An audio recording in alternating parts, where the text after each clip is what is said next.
ქრისტე აღსდგა. ჭეშმარიტად აღსდგა. ქრისტე აღსდგა. ჭეშმარიტად აღსდგა. ქრისტე აღსდგა. ჭეშმარიტად აღსდგა. როდესაც აქ და ქვემოთ წმინდა დიმიტრი თესალონიკელის სახელობის პატარა ძველ ბაზილიკებში ვწირავთ. როდესაც გვაქვს შეგრძნება, რომ აქ ჩვენი წინაპრები უკვე მე-5-6 საუკუნიდან ლოცულობდნენ და წირავდნენ. და აი ეს გარემოც თავაც ეს სულიც ალბათ რომელთაც გაჟღენთილია ეს ადგილი და ეს კედლები. მაქვს ხომ განცდა რომ თითქოს პირველი საუკუნის ქრისტიანები ვიყოთ, რომლებიც კატაკომბებში, რომლებიც ამასოფლის მზერიდან და ამასოფლის სულიდან შორს ყოფნი ლოცულობდნენ და უხაროდათ რომ ქრისტიანები იყვნენ. ლოცულობდნენ, ნანობდნენ, ეზიარებოდნენ, იყვნენ ბედნიერნი იმით, რომ ქრისტეს მოწაფენი იყვნენ. მოკლული კაცობრიობის მიერ, მაგრამ აღმდგარი და ამაღლებული ქრისტეს მოწაფენი იყვნენ. ეს გრძელდებოდა მთელი ქრისტიანობის ისტორია გასმა რო თქვას და განსაკუთრებული მძვინვარებით პირველი 3 საუკუნე.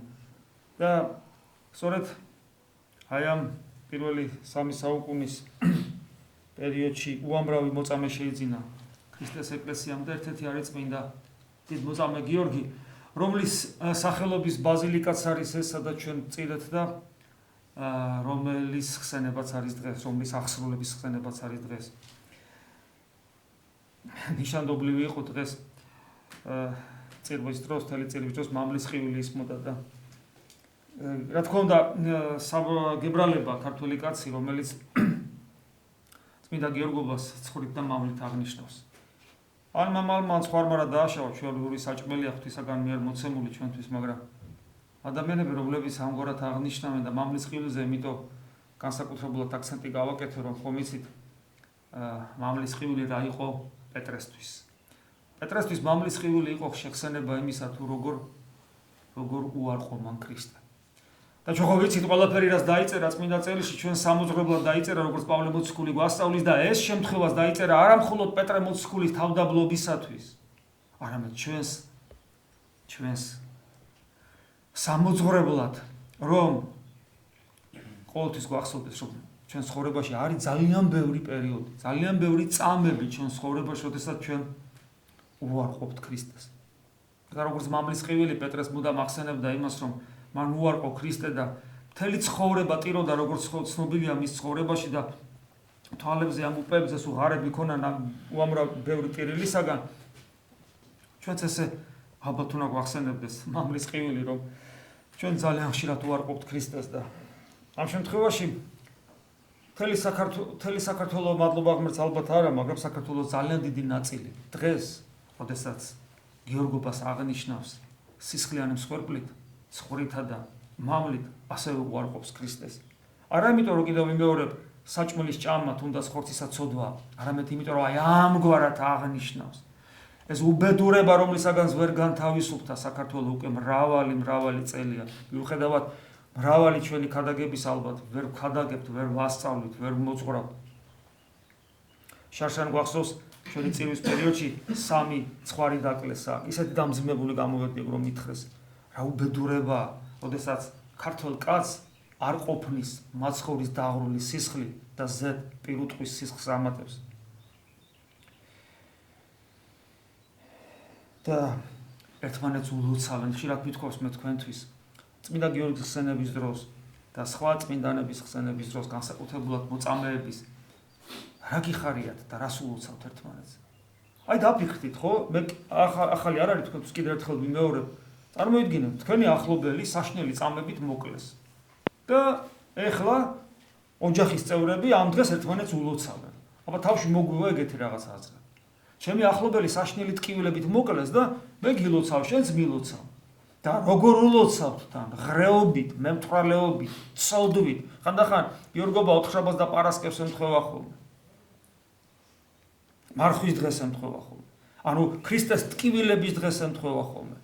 და მაშინაც ამგვარად ღრეობენ და ხორცს მიირთმევენ. მე კითხვა მეჩნდება, შედალოცვილო, რა გიხარია? შენ რა გენაღვლება? წმინდა გიორგი საშინლად აწამეს, ბოლოს თავი მოკვეთეს ქრისტეს სიყვარულისათვის და შენ რა გიხარი? პავლე მოციქული გვასწავლის საოცარ სიტყვებს გვეუბნება თუ რა დამოკიდებულება უნდა გქონდეს წმინდანისადმი. მობაძავ ჩემ და იქმნით ვითარცა მე ქრისტესა. წმინდანთა ინსტიტუტი იმიტომ არსებობს ეკლესიაში, რომ ჩვენ მათ მივბაძოთ და მივბაძოთ რაში, როგორც ისინი ბაძავდნენ ქრისტეს, წმინდანის მიბაძვა ქრისტესადმი მიბაძვა. მობაძავ ჩემ და იქმნით კიდევ მეორე პავლე მოციქულის სიტყვებს ვითარცა მე ქრისტესა. მაშინ დღეს წმინდა გიორგობა და წმინდა გიორგი გვეტყოდა მობაძავ ჩემ და იქმნით ვითარცა მე ქრისტესა და დღეს ბაძავს ქართველიერი წმინდა გიორგის.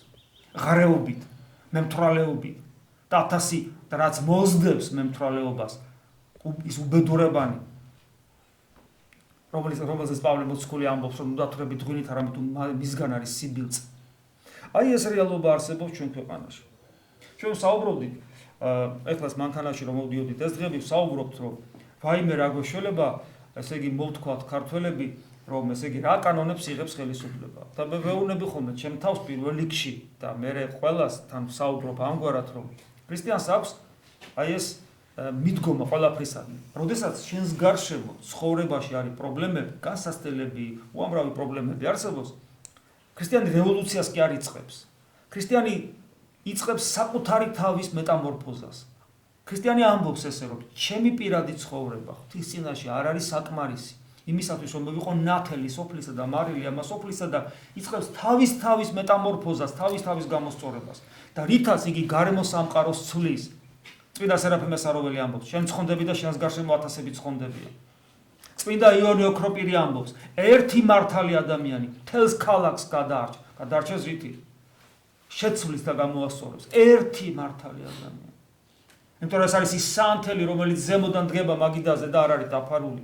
ეს არის ქალაქი, რომელიც მთის წვერზეა დაშენებული, რომელსაც ყველა ხედავს. იქ არის მარილი ამას სოფლისა, რომელიც იცავს ამ სოფელს გაფუჭებისაგან, გახსნისაგან და ეს არის ნათელი ამას სოფლისა. რომელი ნათელის ხილვითაც ხედავენ ამას ადამიანები ადიდებენ ზეციურ მამას. ამიტომ როცა ვლაპარაკობთ ამ პრობლემებზე ჩვენს გარშემო რაც არის, თითოეულ ადამიანმაც ამგვარად იფიქროს და მთელმა ეკლესიამ ვზივართ ხოლმე თქვათ ეკლესიის წარმომადგენლები, სასულიერო პირები და აბა კაცო ეს ამას რას აკეთებენ? რას აკეთებენ ისეც, რაც ჩვენთვის უცხოა. რას აკეთებენ ისეც, რაც ჩვენ არ ვიცით. რას აკეთებენ ისეც, რაც დიდი ხანია მოძოლებული გვაქვს. არაფერს.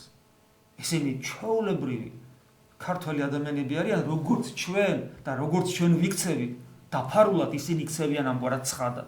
მათ მიერ მიღებული ამგვარი კანონები, რომელიც მიმართულია იმითკენ, რომ ქართველიერის ცნობიერება წაანაცვლონ საშინელებისკენ, ეს კანონები არის განსხეულება, განივთება ჩვენი შინაგანი მდგომარეობისა, მთელი ქართველიერისა და რაც თავარია ეკლესიის, რომელიც ქრისტეს სულით უნდა იყოს აღსებული, მაგრამ ვაგლახრო ჩვენ ხშირად ვღალატობთ უფალს ჩვენი ცხოვრების წესი. ამიტომ ის უბედურებანი რაც ხდება. აი მაგალითად წეგან 20 წელი თუ 25 წელია საქართველოს თავისუფალია, დღეს უკვე საქართველოში.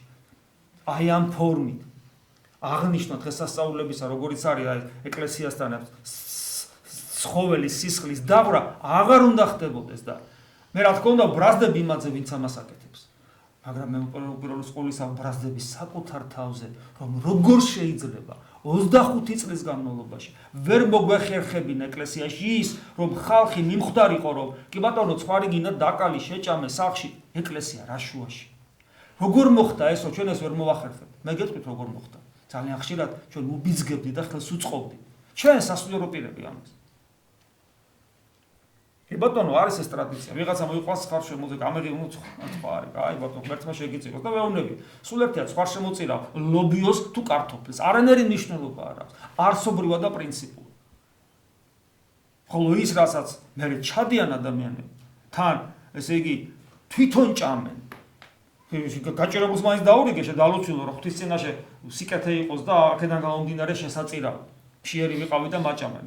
შეწირე მაინც. თვითონ ჭამენ, თვითონ ქეიფობენ და აბა აღნიშნეთ და შესაწირავი გავაკეთოთ. რა უგუნურობაა ეს საერთოდ. მაგრამ გამოსავალი ისევ ჩვენში. პირველ რიგში სასულიერო პირებში. პირველ რიგში სასულიერო პირებში, მამაო, იმიტომ რომ წმინდა გიორგის რომ მივბაძოთ, უნდა ქრისტე გვიყვარდეს თავგანწირვა. წმინდა გიორგი დათმო ყველაფერი. ჩვენ ძალიან ხშირად ადამიანს სიგარეტს ვერ თმობს. რაღაცა ფცოდვას ვერ თმობს. აი რაღაცას ვერ თმობს. დროს ვერ თმობს, დროს. კვირაში 3 საათი. კვირაში თვითონ დღეს 24 ჯერ 7-ში, 7 ჯერ 24-ში აქედან 3 საათს ვერ თმობს. რომ ესე იგი დივიდეს და უფალს ქედი მოუდრიკოს. და წმინდა გიორგიმ დათმო ყველაფერი. თითქმის მეფობა, შეიძლება ეს მეფეს გამختارიყო, იმპერატორის შვილობა და სიყვარული, ახალგაზრდობა, კარიერა, კეთილდღეობა, სიმდიდრე, ყველაფერი დათმო და ბოლოს დათმო რასთავარია სიცოცხლე და სიცოცხლე დათმო არა ისე უბრალოდ, არამედ საშინელი წამებით მოიკა. ეს ყველაფერი მან გააკეთა ქრისტეს სიყვარულისათვის. ამიტომ წმინდა გიორგი გვეტყვის თითოეულ ჩვენთანაც მამაო, თითოეულ თქვენთანაც და სრულად საქართველოს. მობაძავ ჩემ და იქმნი. ვითარცამე ქრისტეს. და ეს სიტყვები წმინდა გიორგისა აღბეჭდილი იქნება რა ჩვენ ცნობიერებაში და ჩვენ სინდისზე. არ ვიქნებით რა ესე. და სხვანაირად ვიქნებით რა. ყოველი ჩვენი ცდელობა რომ ერთმანეთს მიულოცოთ. აბა გილოცავ. რას გილოცავ? რას მილოცავ? მივიღებ ამ მილოცვას. მეც მოგილოცავ. ოღონ წინაპირობით ვეცადოთ მიუბაძოთ წმინდა გიორგის ქრისტესადმი სიყვარულსა და ერთგულებაში. ამინ.